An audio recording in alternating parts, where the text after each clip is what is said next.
الحمد للہ والصلاة والسلام علی رسول اللہ۔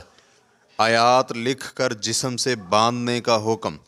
سوال کیا گیا ہے کاغذ پر قرآنی آیات اور اذکار لکھ کر انہیں جسم کے کسی حصے مثلاً سینے وغیرہ پر چسپاں کرنے کا کیا حکم ہے؟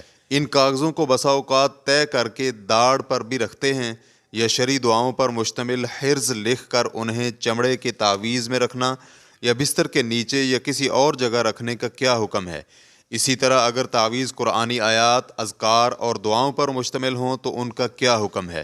الجواب بعون اللہ سبحانہ وتعالی۔ قرآنی آیات یا دعائیں لکھ کر کاغذ کو پورے جسم پر یا کسی عضو پر باندھنا یا چسپاں کرنا یا ایسے کاغذ کو بستر وغیرہ کے نیچے رکھنا جائز نہیں ہے، کیونکہ یہ ممنوع تعویذوں میں شامل ہے۔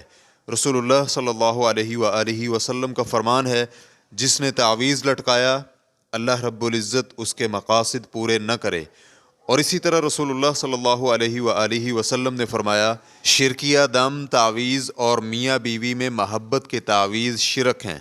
ریفرنس کے لیے دیکھیے اللجنۃ الدائمۃ للبحوث العلمیۃ والافتاء۔ واللہ تعالی اعلم۔